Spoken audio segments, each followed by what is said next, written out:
طيب بسم الله والصلاة والسلام على رسول الله وبعد السلام عليكم ورحمة الله وبركاته. How are you all doing? Alhamdulillah. طيب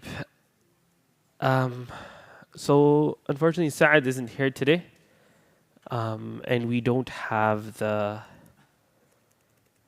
access to the screens unless brothers, yeah, are you still here? Sorry?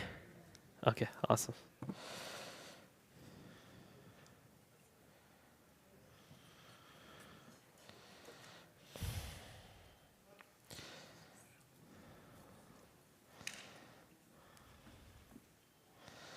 And I need my charger. Jazakallah. Yeah, no, I'll get it done, yeah. Zaidi, can you go get my charger? Can you go get my bag, please?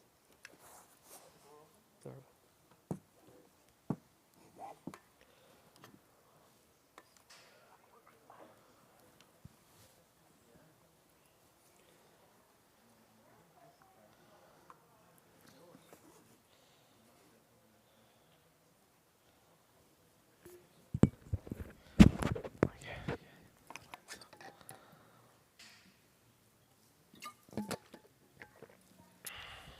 Okay.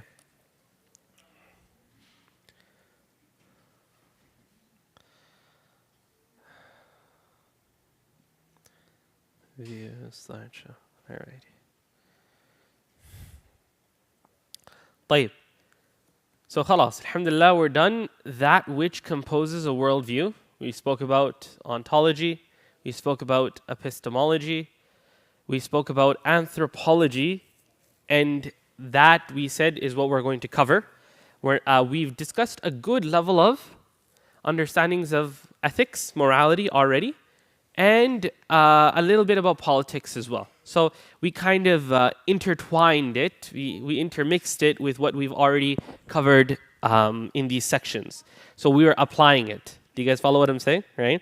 Now, I'm going to do one last application, and then we'll get into the characteristics of modernity, and we'll try to do a bit of secularism today, inshallah. Today is supposed to be technically the final day of the program, and then inshallah maybe we can do something else after this. Bi-idhnillahi ta'ala, another program, another course, inshallah. Maybe more traditional aqidah, maybe we could do something else. Bi-idhnillahi ta'ala. Mumtaz. Let's do some application, guys. I'm going to give you guys an idea, a notion, okay? And now I want you guys to apply it. طيب? Let us apply the following notion, which is of sovereignty. What are we going to apply?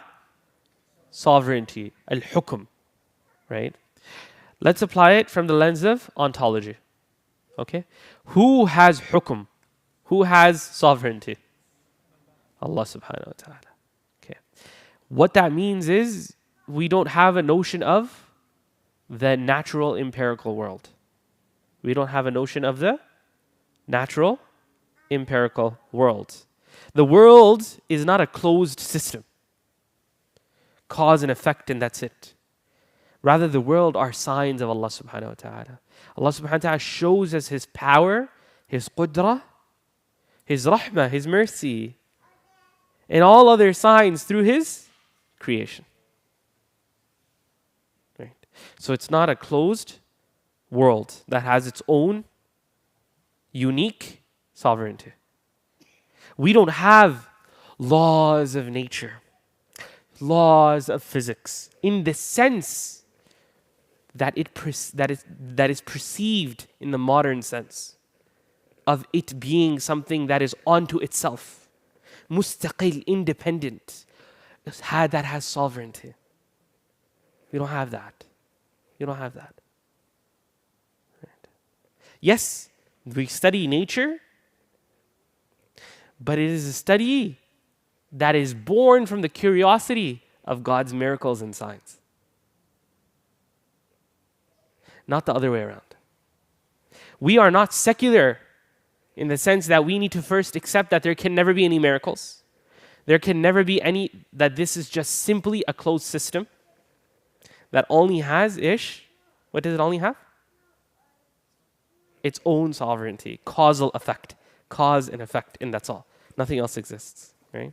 I had that good quote that I actually shared recently, and so that let me quickly pull that out right now.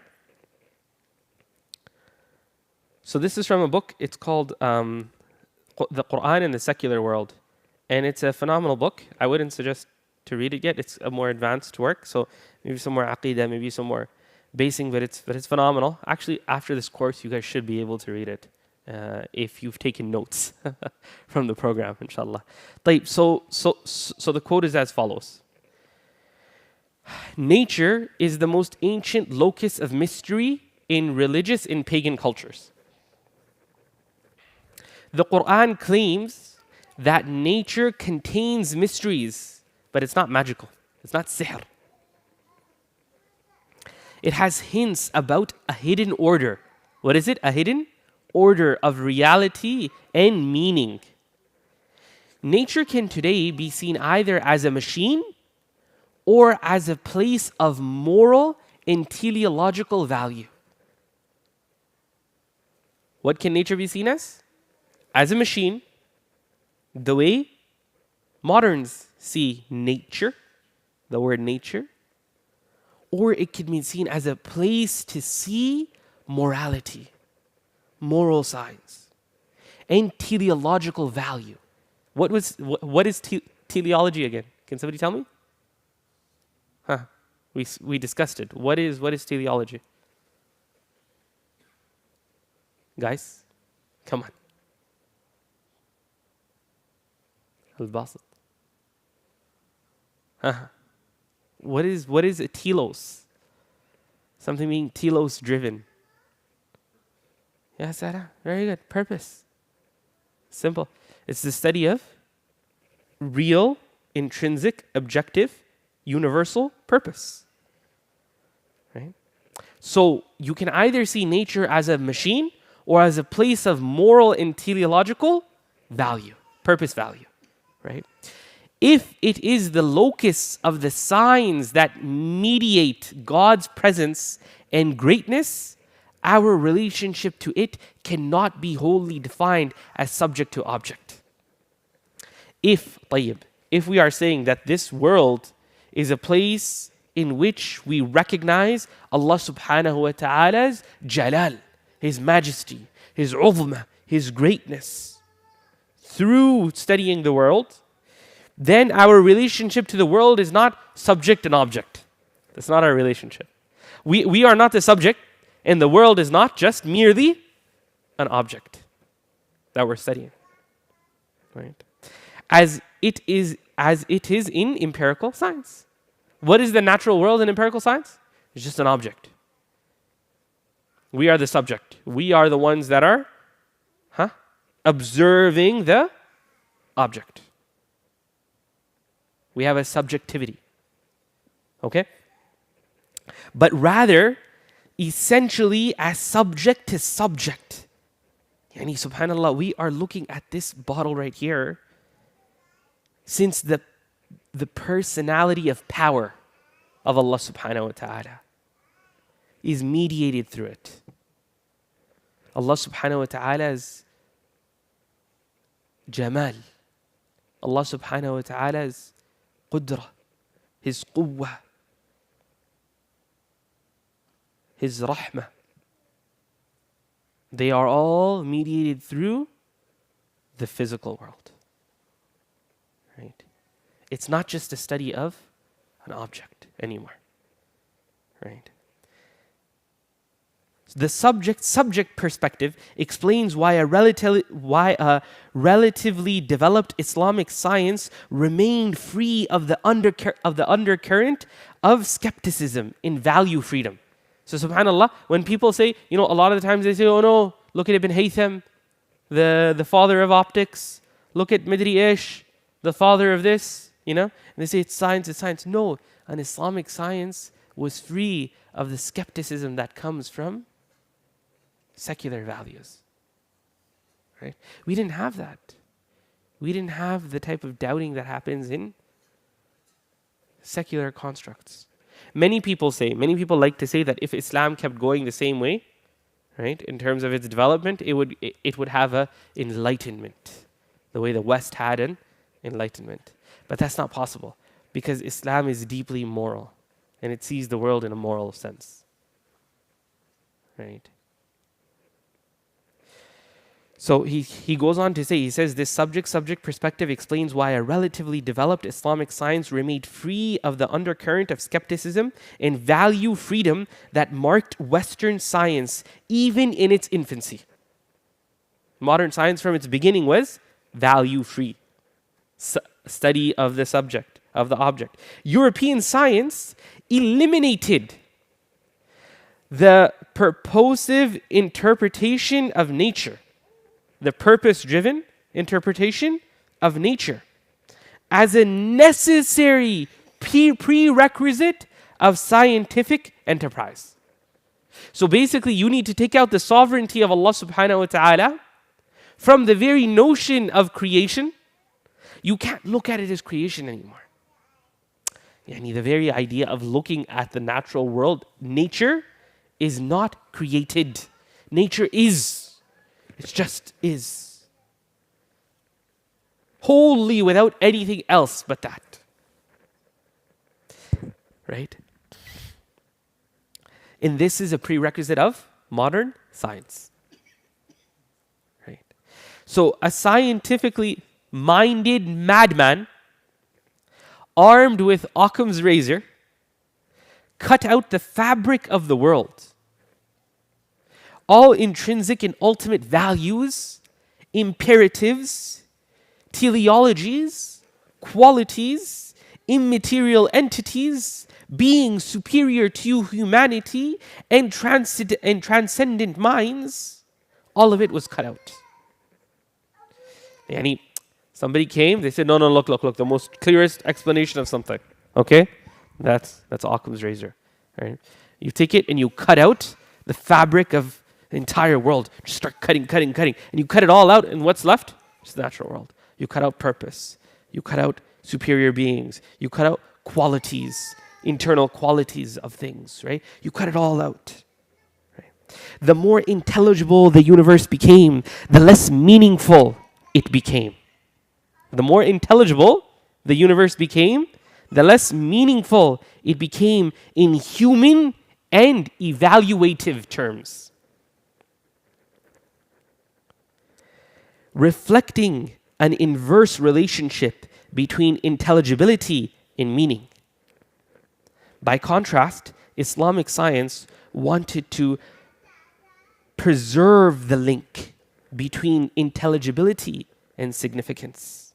The Quran ensured that the more intelligible the universe became, the greater the perception of patronized, the greater the perception of purpose within it. The greater the perception of purpose within it. Right?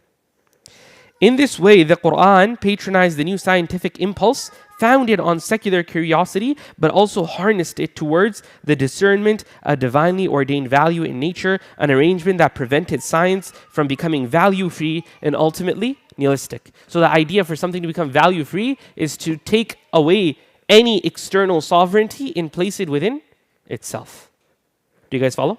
Right? So this, just from an ontological point of view, do you see how modern science is reshaped? Like, yani, the very idea of modern science is starting from an atheistic standpoint. From an immoral standpoint. Science has nothing to do with morality. That's what they say. Science has nothing to do with God. It has nothing to do with religion. That's what they say. You're right, because you made a science that was like that. You made a science that was like that. Right? Okay, and yani khalas, so we just spoke about epistemology and we spoke about anthropology. In that one lens, did you guys see how just talking about one thing, about sovereignty, how we covered all of these things within it? Epistemology, ontology, and anthropology. Did you guys see that? And teleology, of course. We covered it all in just one concept. Now that's the idea, dear brothers and sisters. I want the point of the course was for you to be able to, for me to go this slow, so that you can take these concepts and apply them. Because this is aqeedah. What is this? This is aqeedah. You've learned to be able to differentiate the subtle differences in between the aqeedah of modernity and in between the aqeedah of Islam. Right? Okay, so today now we're going to do some defining characteristics of modernity. What are characteristics? Can somebody tell me what characteristics are? What are characteristics? Very good. Features that make something what it is. Mumtaz. Very good. So these are the features that make modernity what it is. Just like how there's certain features that make Hassan. There's certain features that make Abdul Basit. Right? Just like that, modernity has certain features. These are the following. The first is a disenchantment of the world. Okay, this is very good. So somebody read out the definition for me. What's the definition? The loss of sacred and metaphysical understandings of all facets of life and culture. Did we not just cover that? The loss of sacred and metaphysical understandings of all facets of life and culture. Okay, disenchantment is the product of secularity. What is it? It is the product of secularity. This is a good point to introduce this concept. The secular is a paradigm. What is it? The secular is a paradigm. Secular power is held up on three pillars.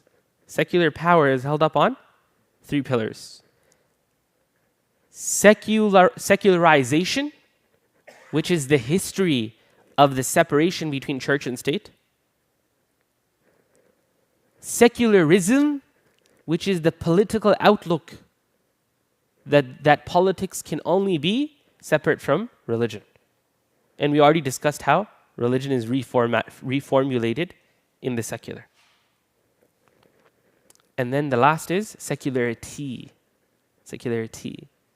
which is when something, when you look at the world, when you interact with the world in a secular manner.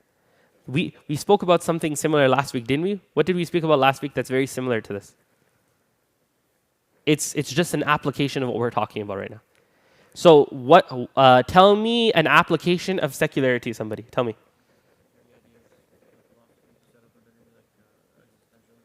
Good, existentialism. What else? What's a more direct example of secularity? So yeah, very good. Existentialism is a way of perceiving the world in existentialist terms. What else? In terms of secular humanism. Right? Perceiving the world in a secular manner. Right? Disenchantment is a feature of secularity. What is disenchantment? Disenchantment is to basically take out all actors from the world except the human being. All value is just from the perception, the subjective perception of the human being.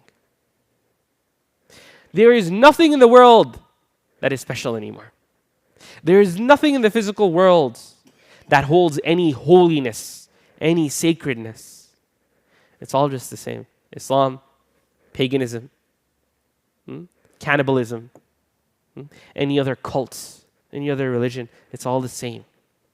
There's nothing sacred. It's just something that arises from being human and having the psychological need of religion. Again, how are they explaining it? In secular terms, right? Likewise, the example that I usually give is the example of natural disasters. What are they called? Natural disasters. As in, it's just Mother Nature being cruel. Mother Nature is the actor, being cruel. And you know what? It's very sad it happened. And we need to help them because of humanity. Do you guys see how each of these terms is so loaded? It's so loaded, right? So we need to help them for the sake of humanity and, to be a good human. But we're so sad it occurred. So there was no punishment here. There was no actor who caused it. There were no shuhada that were taken. There was no meaning or purpose to it.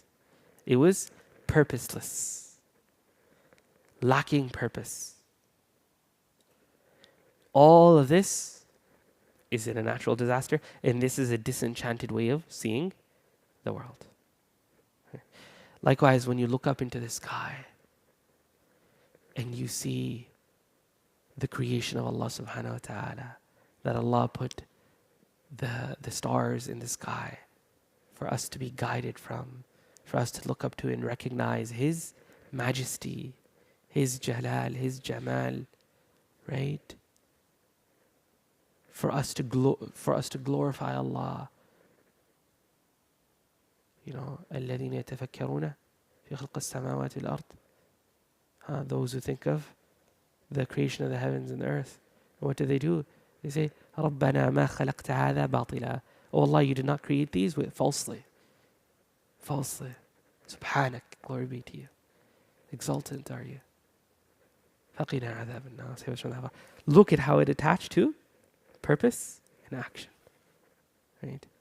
In a world of science, in disenchantment, this is all just simply, these are just hydrogen gas balls in the sky. They're a couple of 100 million light years away. They are the outcome of randomness. And you know what? Yeah, they look really nice, don't they? But that's all. That's all I achieved from looking up at the sky. So you could have an appreciation for nature, but as nature. And not as a place for telos and morality. Did you see the difference here? This is disenchantment. This is disenchantment. The entire world is now just knowable. You remember the quote that we were just reading? The more knowable something became, the less purposeful it became for human beings. While the Quran maintains an increase of knowledge with an increase of purpose. الذين يتفكرون في خلق السماوات. Those who ponder upon the creation of the heavens and the earth. They're the ones who say, ما خلقت هذا باطلا سبحانك فقنا عذاب النار. Do you see that balance? Disenchantment does away with it. Everything is knowable. And if we don't know it, we will know it. Because it's just nature. It's dumb, cold. Those are their words. Dumb, cold, and stupid. Right. Okay. Another characteristic of modernity is rationalization, which is to say that the world can be understood and managed through a reasonable and logical system of objectively accessible theories and data. I just spoke about this, right? I just said that part of disenchantment is rationalization. Everything can be understood. Everything can be made sense of. Everything can fit within a scientific understanding. It has to. Even if it doesn't, it has to. Look, if we can't make sense of dark matter, then don't worry, we'll make sense of it. But everything is under the power of my modern knowledge. And modern knowledge is power. And not moral. It has nothing to do with morality. So knowledge is sought today for power. Knowledge is power. Knowledge is not enlightenment. Knowledge is not closeness to God. Knowledge is not morality. Knowledge is power. So it's all rationalizable. Right? Okay. Secularization, which is the loss of religious influence and religious belief at the societal level. Remember we said, what does secularization do? It doesn't just lose religious influence. This is a very incorrect understanding. This is wrong. So put a big X beside this one. This is wrong. Why is it wrong? Can somebody tell me? Why is it wrong? Yes, Luqul.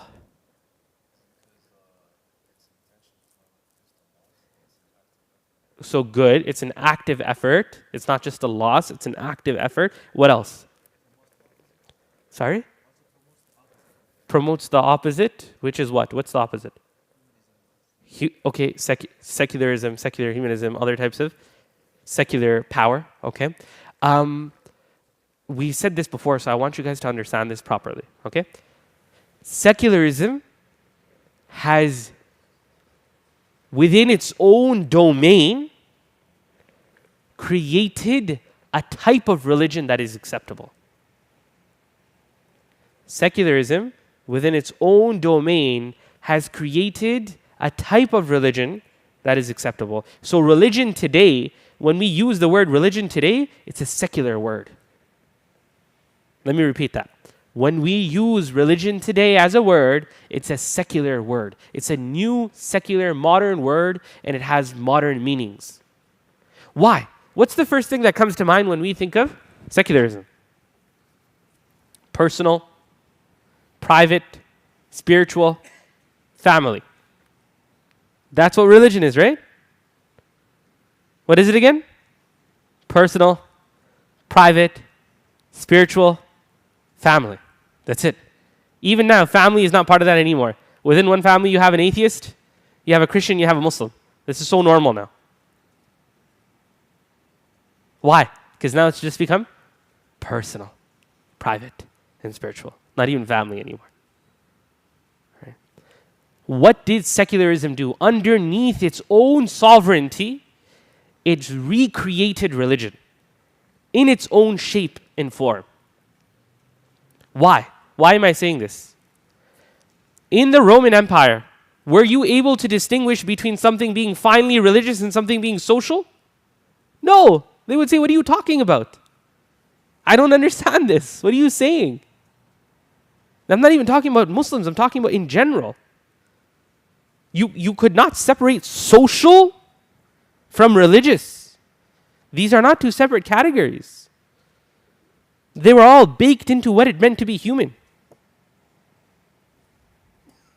You cannot separate between national holidays and in between religious holidays. Do you guys understand? There was no idea. What are you talking about? What is national secular holidays? What are these things? Nobody would understand you. If you use the term religion the way we do today, 700 years ago, everybody would think you're on crack. They would have no idea what you mean. No idea. Why? Because secularism recreated religion in its own image.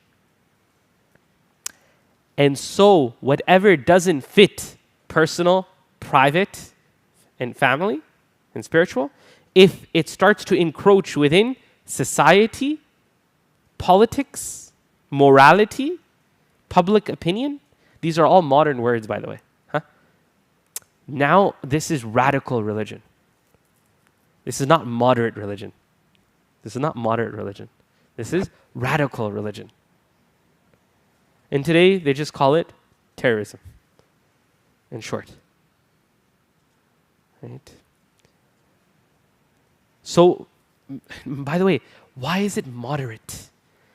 Moderate means it's being moderated by something, right? Moderate means it's being moderated by something. What is it being moderated by? Secularism. It's moderated by another power. That's called secularism. Right? So that's what it does. You know, so that's why when they say, "Oh, what? Do you want to go back to a theocracy where people were just killing one another?" You're like, hold on. Are you telling me that wars don't occur today? Yeah, but they occur for other reasons now, don't they? They occur for politics. They occur for like resources. They occur for these types of things. Power.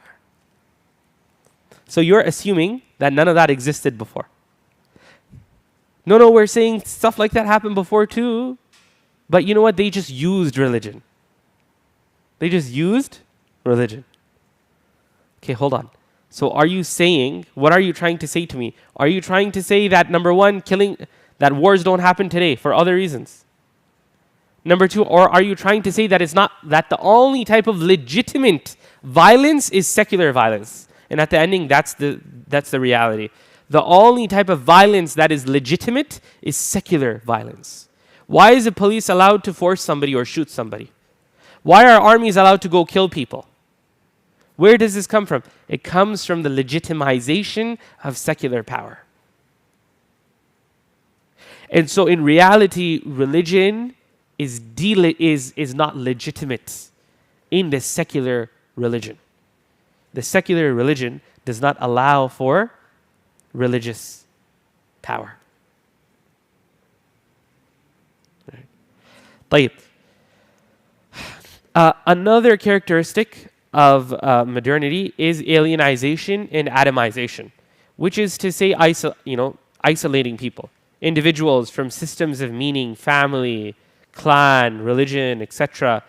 The best type of human being is the one who moves out at 18 because he's a responsible person. Okay, this person, he's moved out, he's independent. Okay, where does the independent come from? Independent of what? Ya Jama'ah. Independent of what? Huh? He's got money, so he has capital. So he's independent from other structures and dependent upon capitalism. Do you follow? Right? So you're independent as in you're isolated from other systems of meaning. Family holds no meaning. Religion holds no meaning. Clan holds no meaning. Family, I respect family value. I go visit them for every Christmas. Or every Eid. Or something. I'm my own independent person. As in, no other structure or system of meaning in life holds any meaning for you anymore. You are totally the slave of capital. You are totally the slave of the modern system. In its complete form. This was unheard of anybody ever moving out. Unless you had a big family or something and you needed more space. But now it's part and parcel of society, or being able to become properly mature, a full adult, to move out. Now, even within the West, this didn't happen like 60 years ago. It's a very recent phenomenon. Very recent phenomenon. Right? And then subhanAllah, to top that off, sisters, even Muslim sisters now, thinking that they need independence. Right? Where does this come from? Secular, liberal values. Right? Okay, commodification, which is everything basically is reduced to the dollar. It's all about money. It's all about consumption. The more I consume, the more I am able to do, the more value I have. That's all it is. All aspects of my life have become objects of finance. Everything is part of the economy. That's all it is. Right? Religion, family, That's why today why are full-time homemakers looked down upon? Is because they don't bring in monetary commodification. They don't hold that value. That objective, that all objects must hold monetary meaning. That's why they said, listen, you need an idea that sells. You need an idea that sells. Why? Because the only thing that holds value today is something that sells. Right? So everything is commodified. What is it? Everything is commodified. Right? Okay, some more characteristics. Decontextualization. Right? The idea that social practices beliefs in cultures, they need to be removed from their local culture of origin, right? So you decontextualize it, right?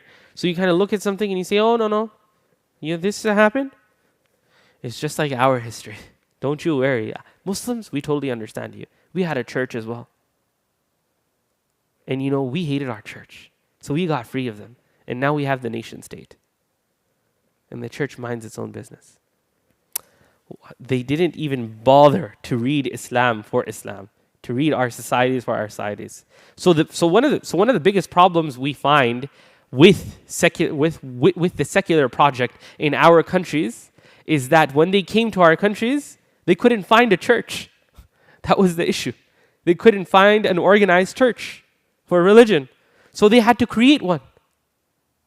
So when secularization occurred in Egypt early on, what did they do? They created bodies to represent religious authority. In a lot of places, what happened? The French came and they made Shaykhul Islams of the land. And they built an entire wazara, Ministry of Religious Affairs, to then control. Because when they came to Islam, they didn't find a church system. That all religion is underneath a church. And that a church, whatever the church says, is doctrine. We didn't have that. And so they had to create it because they were coming with a history. And everything must be read in the history of Western Europe. Okay, by the way, do you guys know what sociology means? Sociology means study of Western European society. Study of Western society. That's what sociology is. What is anthropology? Anthropology is the study of the other. Because they're barbaric, so until they're enlightened, then we're going to study them for what they are. But through our history lens, through our understandings, through our way of understanding the world. Right? So everything is decontextualized and placed into their history. So the biggest problem that secularism faced in the Muslim lands is that they came to separate the church from the state, but when they came, they didn't find a church. So up till today, they can't rip out Islam from our countries. Why is it so frustrating for them that Islam cannot be secularized? It's because it doesn't fit the model. Do you get what I'm saying, right? It has institutionalized Islam. We have Sharia that rules the land. We have everybody that obeys it in a general sense. We have scholars and ulama, okay? But you can't, you can keep trying, but it's really hard to take it fully out of society. They were for so much, Then they even tried to bring modern Islam. Modernized Islam. Islam that fits the modern project. So that's modern, moderate Islam. Right? And then anybody who doesn't fit that, anybody who wants Islam at every part of society, at every part of their worldview, then he's a radical, he's a terrorist, he's an extremist. He's an extremist. Right? Okay. So individualism is another feature or key feature of modernity. This idea as individuals need to take more and more responsibility. Individuals need to take more and more responsibility, as opposed to structures of family, clan, academy, village, and church. Right? So today, what happens? Why is it so hard to have more than 2-3 children today? Can somebody tell me? Why is it so hard to have more than 2-3 children? Yes, brother. Technology. Okay, good. What does that mean?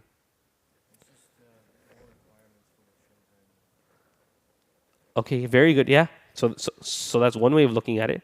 That you need more capital. Very good. Well, what else? Yes.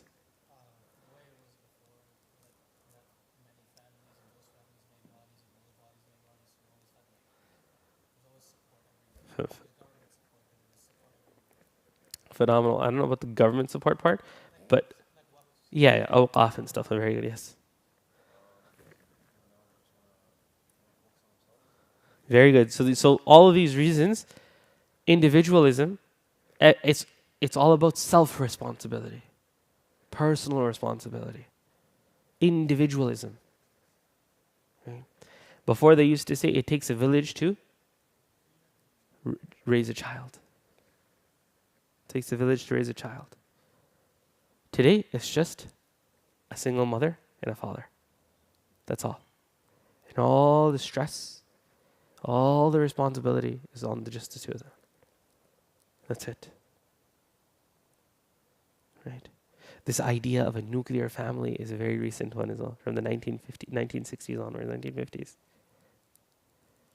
One father, one mother, and children. No uncles, no grandparents, no nothing. Right? So individualism is a massive, massive area. All of these things are gigantic studies, by the way. I'm just introducing the terms so that you're familiar with them. Right? Yes.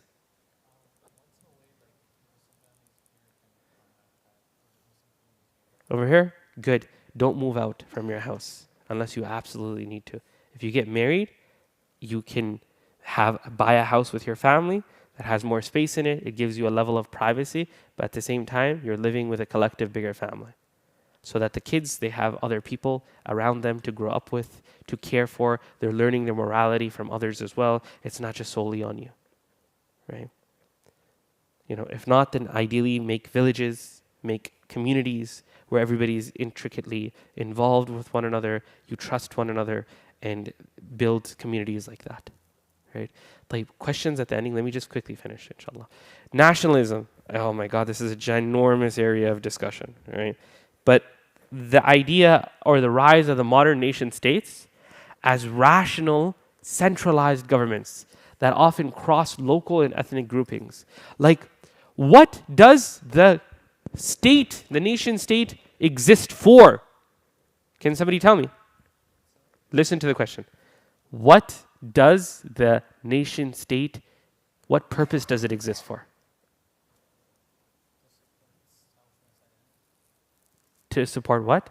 Self and its identity. So the answer is correct. The nation state exists for itself. The nation state exists for itself. There's no higher purpose.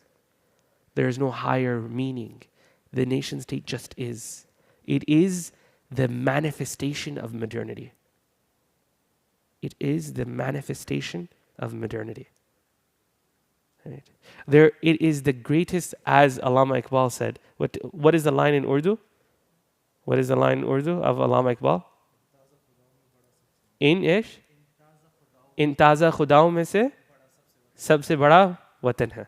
That from these new gods, the greatest of them is the nation state.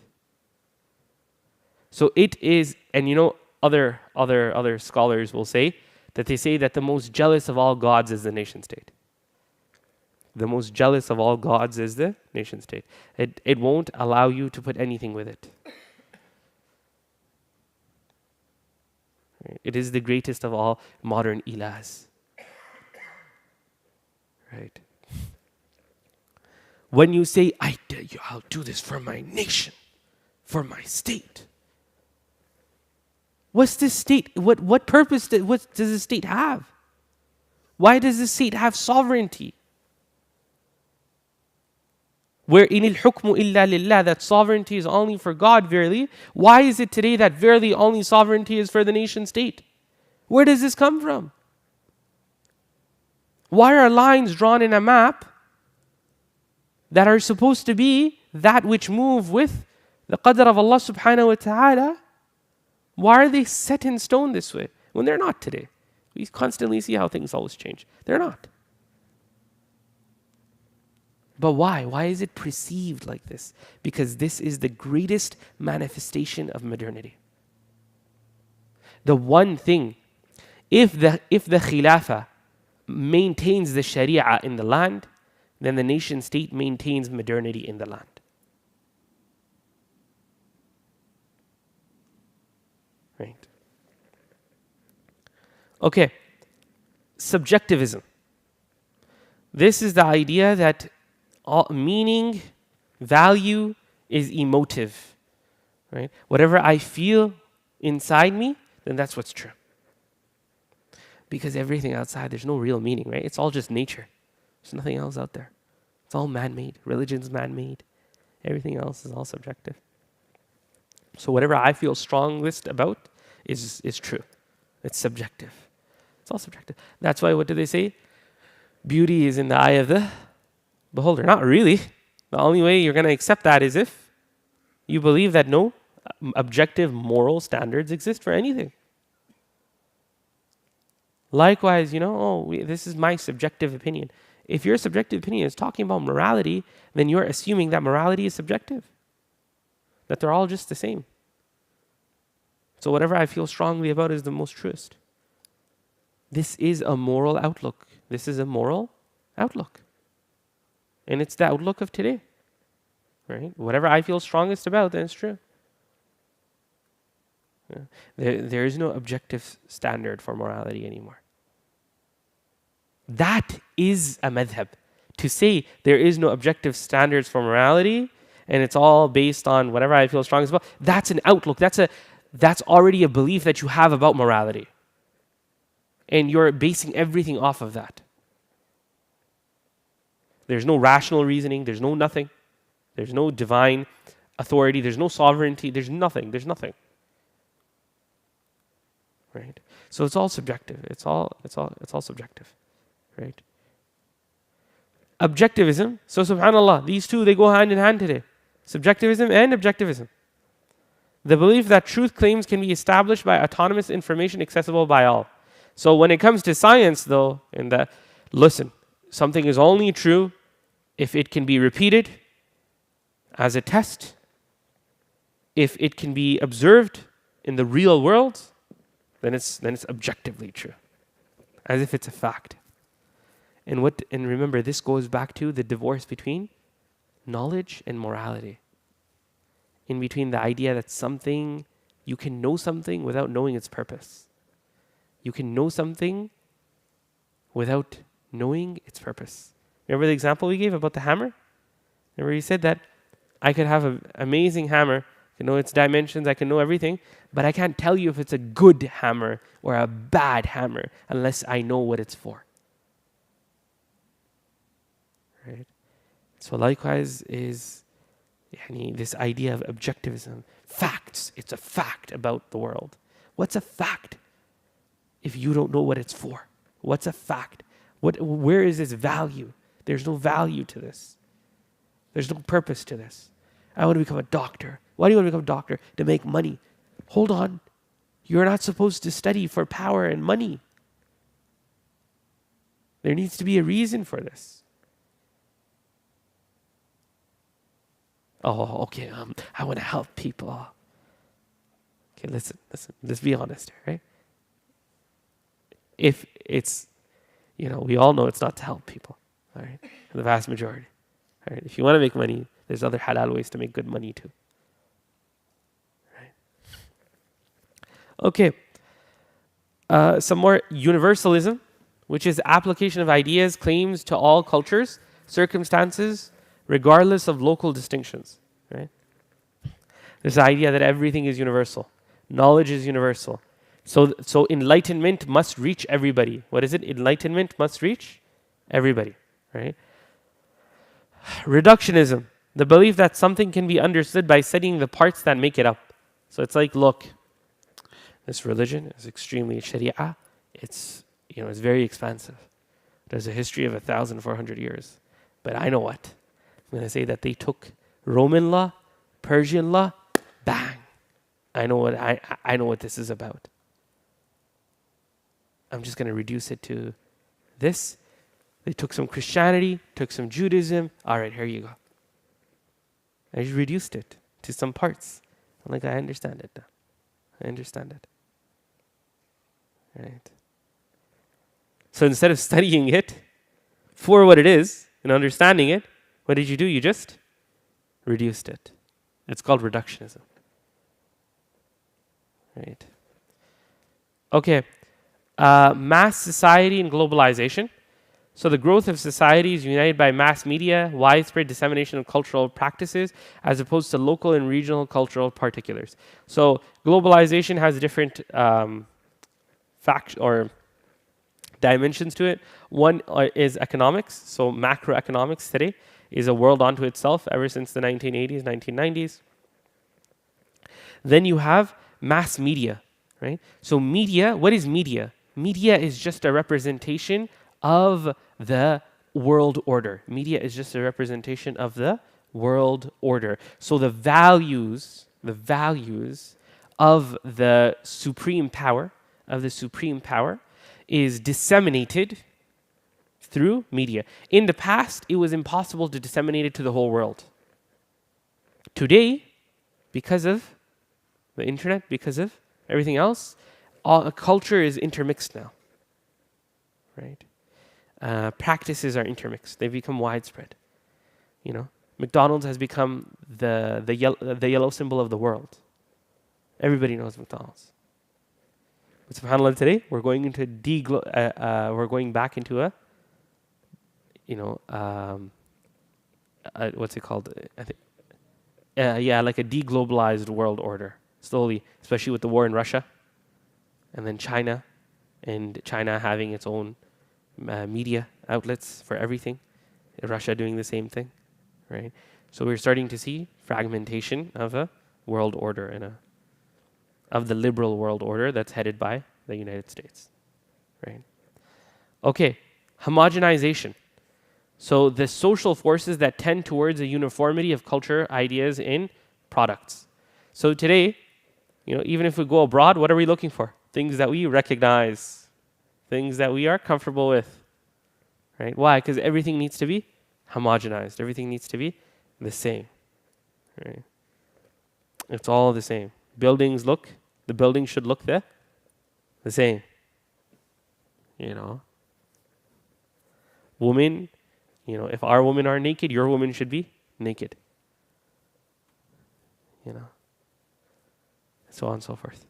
So, basically everything needs to be the same, right? Okay, therapeutic motivations. In this one, I wanted to spend some more time on, but I'm just going to quickly touch upon, and then inshallah, we will wrap up bi-idhnillahi ta'ala.